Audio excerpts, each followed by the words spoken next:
So I'm going to be doing multi-dog feeding households and how you can implement plans to make it smoother, safer, and just overall more efficient.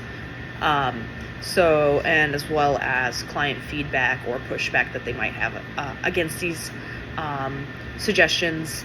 My number one is individual feeding areas, which it can save you a lot of money and trauma from dogs that may possibly resource guard the food and, become, just guarding their food, and could become a trauma for other dogs who get attacked by the dogs trying to resource guard their food, or just scuffles in general with vet bills. It's a very, very, very good idea to do individual feedings, even if you know your dog. It's just it only takes a second, a fraction of a millisecond for something to just turn into a scuffle. So it's just the best way to prevent any of that happening is to not have the chance for it to happen, which individual feeding areas can very much help that. But once again, one of the pushbacks a client could have is, I don't have enough room to, space out dogs or do this or that. You could just buy X pens, or you could do one on a cot, one over there, and use, could just use X pens, barriers, crates. There's a lot of ways you can effectively use the space you live in to feed multiple dogs.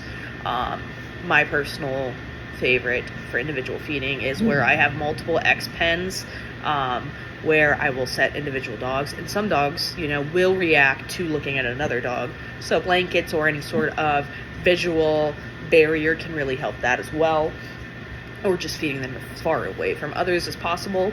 But individual feeding can take a very long time if you don't have enough space, but that can very much so save you a lot of money in the long run. For clients who will complain that there's not enough time for them to feed 5 dogs one at a time, but you have to take it with whatever you can do with it. You can't demand a client to take this route, but just try and weigh the cost and benefits to the client as best you can. I also recommend consistent feeding times, just so that there's a schedule. The more you have a schedule along with your dog, the better and more smooth it will go. So dogs expect, they love schedules. People sometimes like schedules, so it can very much so help. The obvious supervised feeding. Watch them. Even if you think you don't need to, it's always just a very good idea in general to supervise any dog that's eating, even if it's a singular dog, because you never know, some dogs can choke. Another thing that you can also do is, certain feeders as well. You can do different bowls and different other things that can kind of enrich multi-dog feedings and just, have them work for their food more, and also, just enrichment on top of it. So those are the tools I would recommend as well. And also training. You could have designated feeding spots, have them trained to go to certain spots. But the investment in terms of all of these suggestions will pay off in the end.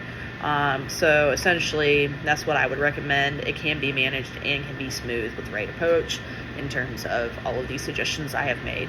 Thank you for listening, and hello.